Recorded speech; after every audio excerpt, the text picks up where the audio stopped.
Bom dia, oitavo ano, tudo bem? A nossa aula de hoje nós vamos fazer a correção, dos RAs que foram para casa, tá? E também nós vamos dar continuidade ao capítulo 1 sobre biodiversidade e reprodução. Então vamos lá. Na página 266, eu passei para vocês um RA, na verdade para ir além, O RA só embaixo. Então, na página 266 nós temos aqui um texto, que mostra um aplicativo PlantNet para identificar as características de espécies de plantas pela foto. Então, quem estuda planta, quem estuda botânica, esse aplicativo ele é bem interessante. Por quê? Porque quando você enquadra, uma foto nele de uma planta, ele vai fazer a classificação para você. Ele vai dizer tanto as características dessa planta quanto que grupo ela pertence. Tá? Então ajuda bastante, para a identificação de espécies de vegetais, tá? Já na página 268, sim, essa página é o RA, é um jogo, onde você vai escolher uma parte indicada na árvore filogenética que vai aparecer uma pergunta. Então lá você vai ter aquela árvorezinha filogenética. Quando você clica no númerozinho, numa região indicada, vai aparecer uma pergunta para você responder a classificação daquele grupo, naquele momento ali da árvore filogenética, tá? E você vai analisar e vai escolher uma opção correta. Ele dá 3 opções, de resposta para aquela pergunta onde você clicou em cima. Então também é um joguinho bem legal que ajuda bastante nessa fixação da classificação biológica e das características que tem em cada grupo, ok? Agora nós vamos para a página 270. Nessa página 270 nós temos o seguinte, interação. Liste em seu caderno quais espécies você já viu em sua cidade e classifique-as em uma das seguintes categorias, tá? Animais, plantas ou outros seres que não se enquadram nem como animais nem como plantas. Então isso aqui é uma resposta pessoal, gente? Você pode botar aqui qualquer animal que você já tenha visto, Eu coloquei aqui gato, cachorro, etc. Você pode fazer uma lista muito grande, dos que você já conhece. Na letra B, são as espécies que você já viu na sua cidade, pode ser na sua casa, também. Roseira, coqueiro e tantas outras plantas, E no item C, você teria que pensar um pouquinho mais, Qual seria um ser vivo que eu já vi, próximo à minha casa, ou já apareceu na minha casa, que não é nem planta e nem um animal, Eu coloquei aqui os cogumelos, porque às vezes aparecem aqueles cogumelos no nosso jardim, Cogumelos são fungos, tá? E algas, as algas que nós encontramos quando nós andamos, ali na areia da praia ou quando tomamos banho ali na praia, Aquelas algas macroscópicas, tá? Então isso aqui fica ao critério de vocês, contanto que tenham atenção aqui para o item C, Porque não pode ser planta e nem pode ser um animal. A segunda questão. Conte quantas espécies sua equipe listou, na verdade você fez isso aí individual, não foi equipe, tá? Compare-as com as listadas por outras equipes e verifique se há alguma espécie diferente.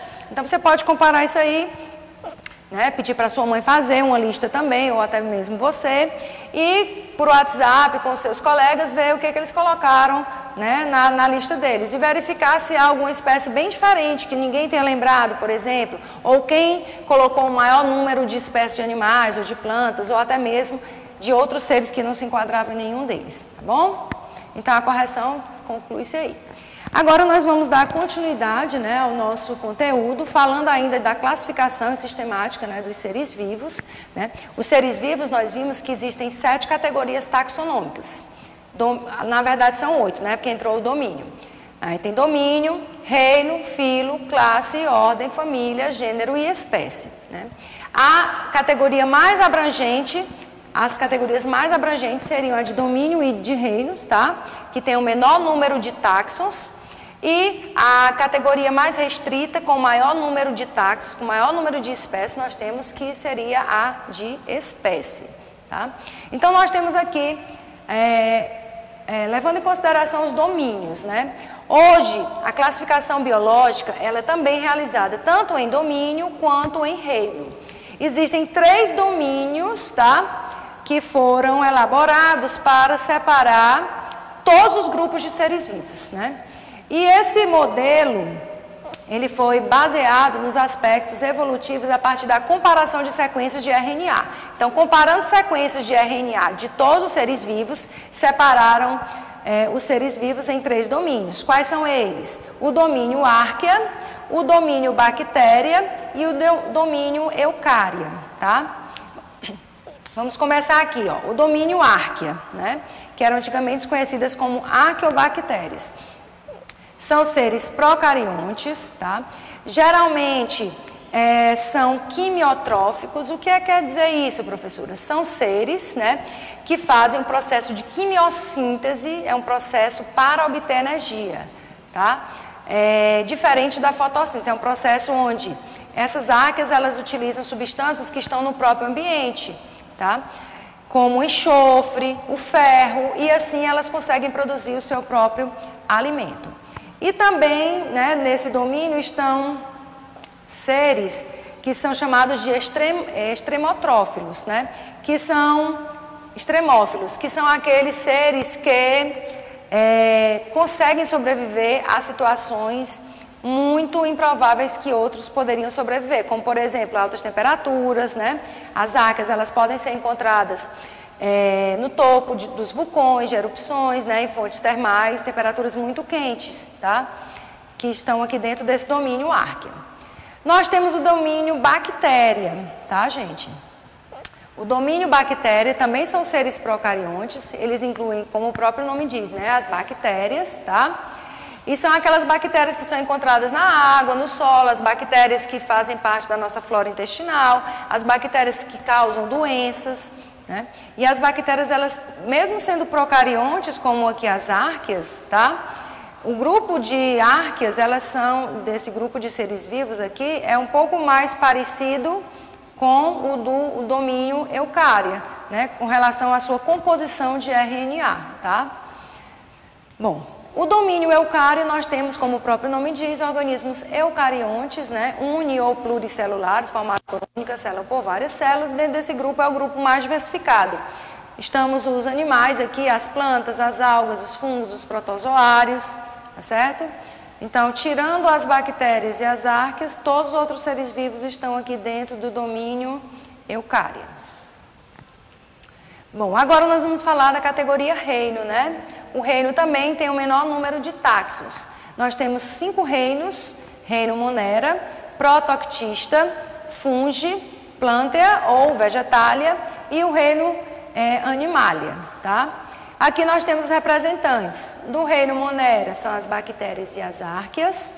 Do reino Protoctista são os protozoários e todas as algas, né? O reino Fungi nós temos os cogumelos, as leveduras, os champignons, né? O próprio mofo, tá? Nos vegetais aqui são representantes do reino das plantas e os animais do reino Animalia.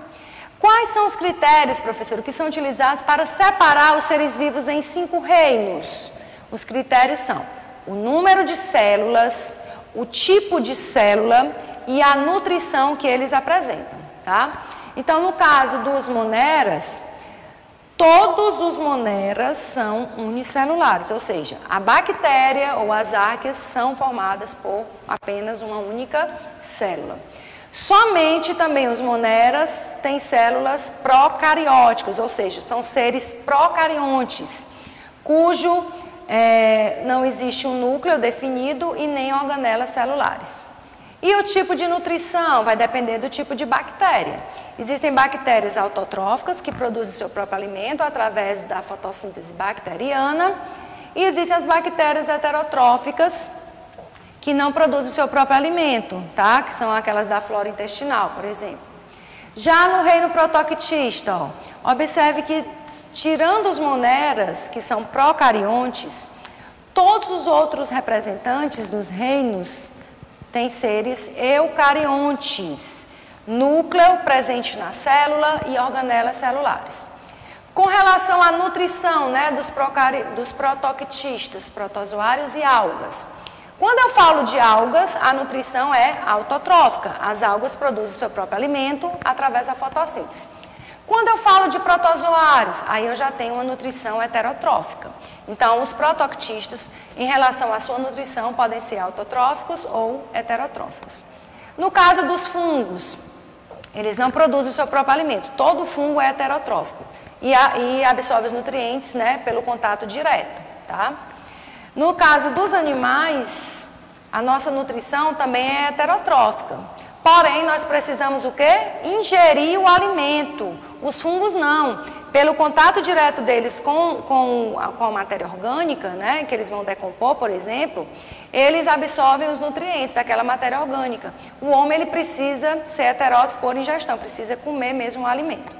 E as plantas, né, como elas fazem fotossíntese, eles são seres autotróficos, né, que conseguem produzir o seu próprio alimento. Então, os 3 critérios são número de células, tipo celular e o tipo de nutrição para classificar os seres vivos em 5 grupos, né, que são 5 reinos, tá? Bom, qual a importância da biodiversidade, né, da classificação para a preservação, né, da biodiversidade? Ajudar na preservação da biodiversidade, né? Essa importância de classificar, né, os seres vivos, ajudar na preservação da biodiversidade, quando se conhece o número de espécies, se sabe mais sobre ela, então ajuda-se a preservar. O nome científico, né, da identidade da espécie facilita a elaboração de medidas, né, para a conservação daquela espécie, então classificar como é batizada uma determinada espécie, fica mais fácil de você tomar uma medida, né, para elaborar uma forma de preservar melhor aquela espécie. E todas as espécies, né, gente, lembrando que elas têm o seu papel ecológico. Às vezes uma espécie não serve diretamente de uso para o homem, mas ela tem o seu papel no ecossistema e vai contribuir para o equilíbrio ambiental, né?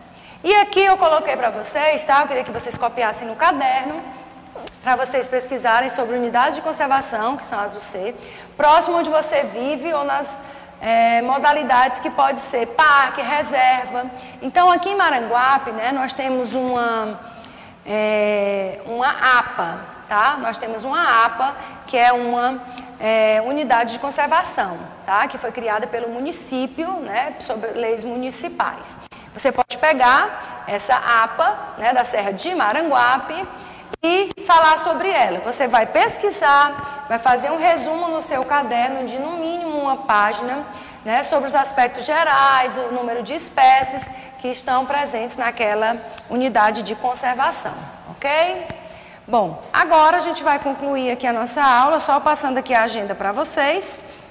Além dessa pesquisa, né, que a gente passou, também na página 274 até a página 276 do livro, tá bom? Então tenham todos uma boa semana e até a nossa próxima aula.